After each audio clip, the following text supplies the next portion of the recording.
We are back with our ongoing series on the future of fertility. Chances are you know someone who's frozen their eggs, but what exactly does that process entail? NBC's Savannah Sellers joins us now with a first-hand account. This is very giving of you, if you will, to share your experience. Thank you. Yeah, look, I had so many questions that I couldn't find the answer to, so I figured why not share it. Good morning, everyone. This procedure is getting more common, aiming to help women, typically in their 20s or 30s, preserve their fertility. More than 12,000 women go through the process each year, and even more families rely on the process of in vitro fertilization, which includes the same hormone treatment to retrieve eggs. But what's it really like? How tough is it on the body? Well, I can now speak from personal experience. Just over a year after our wedding, my husband Alex and I are starting a journey familiar to many families. Okay, so over the course of 9 days, I did 22 shots at home. Good job. And at work. Running off set to do this shot while we're in the middle of breaking news. All to prep for an egg retrieval. But why worry about my fertility? I'm 32 years old and happily married. Well, you can learn a lot about your reproductive health from some simple testing any woman can ask for: a blood draw and an ultrasound.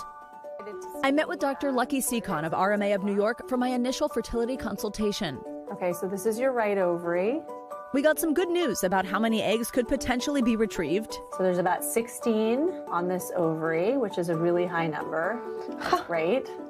But also a red flag. What you can see, it looks like you would potentially diagnose with PCOS. Yeah, it's based on 2 out of 3 of the following: having slightly irregular cycles, having polycystic bearing ovaries. So 2 out of 3 are already check.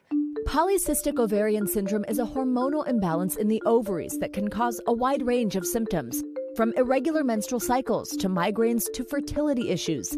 An estimated 5 million women in the U.S. have the condition, often difficult to definitively diagnose.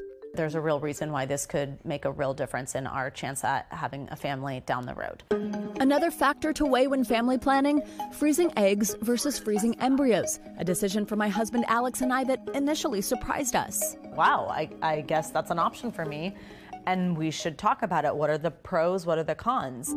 Freezing embryos involves the same process as egg freezing, taking hormone shots to stimulate egg growth and then retrieving them. But then those eggs are fertilized with sperm. The downside of egg freezing is you don't ultimately know how many of these eggs will thaw, fertilize successfully, and actually make it to the embryo stage. And only 60% of fertilized eggs are capable of turning into embryos. Embryos have so many cells that their thaw survival rate tends to be higher, around 98%.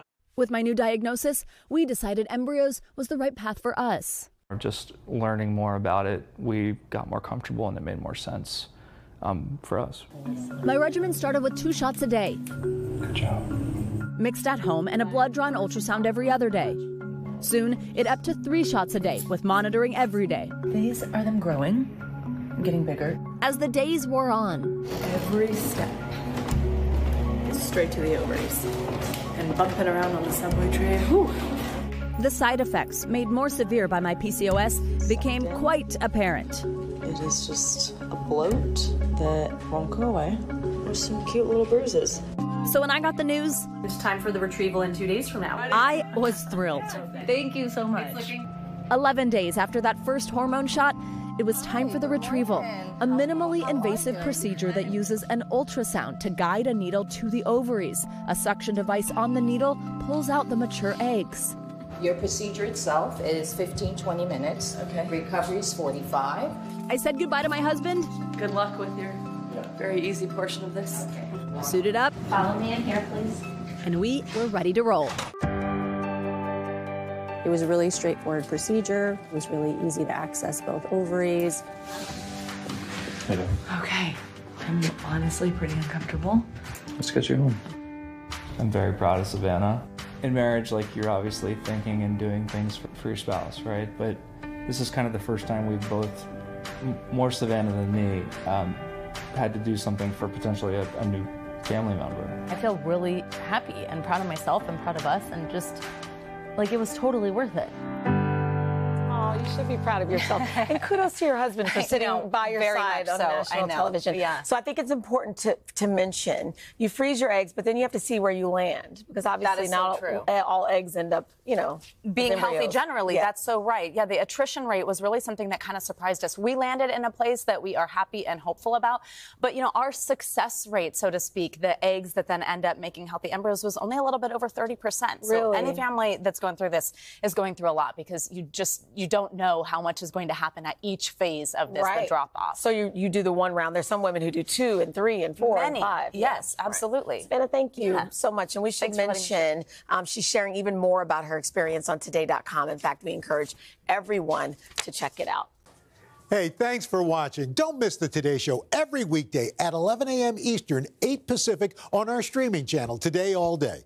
To watch, head to today.com/allday or click the link right here.